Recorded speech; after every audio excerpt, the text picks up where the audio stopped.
আসসালামু আলাইকুম ওয়া বারাকাতুহু। আলহামদুলিল্লাহি রাব্বিল আলামিন। আসসালাতু ওয়াসসালামু আলা নাবিয়িল মুরসালিন ওয়া আলা আলিহি ওয়া সাহবিহি আজমাইন।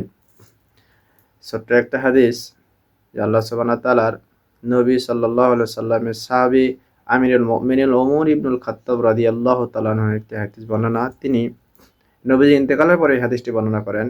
এক এলাকায় তিনি ভাষণ ওমর রাদিয়াল্লাহু তাআলা আনহু বলেন, আল্লাহ সুবহানাহু ওয়া তাআলার প্রতি শুকরিয়া আদায় করলেন এবং আল্লাহর প্রতি সানা সব শেষ করলেন। নবীজির প্রতি সমস্ত নবীদের প্রতি সালাম জানালেন এবং তিনি বললেন, আমি নবীজি সাল্লাল্লাহু আলাইহি সাল্লামের সময় জিনার আইন নবীজিকে পালন করতে দেখেছি। কোরআনের আইন অনুযায়ী তিনি ফয়সালা করেছেন সেটা আমি দেখেছি।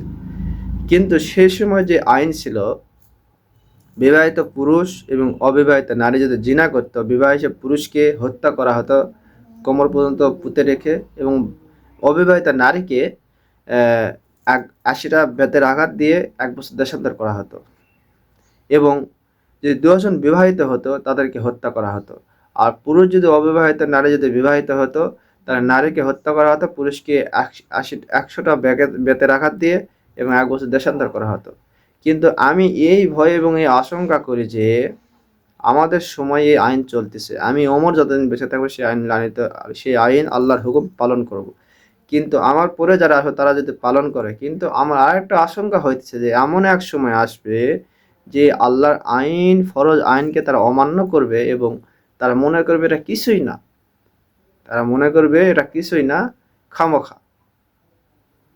ওমর রাদিয়াল্লাহু তাআলা এই হাদিসটি বর্ণনা করলেন, বর্তমান সময় তা মিলে গেছে।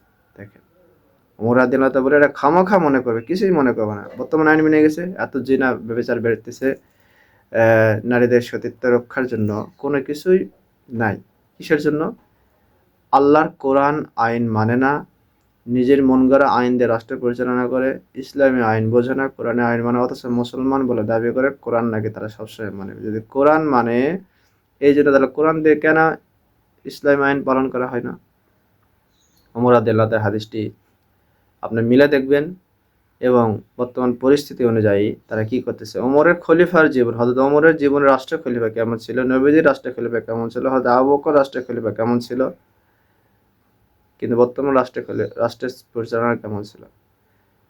আল্লাহ সুবহানাহু ওয়া তাআলা সবাইকে সঠিক বুঝার জ্ঞান তৌফিক দান করুক। ওয়া আখিরু দাওয়ানা আলহামদুলিল্লাহি রাব্বিল আলামিন। আসসালামু আলাইকুম ওয়া রাহমাতুল্লাহি ওয়া বারাকাতুহু।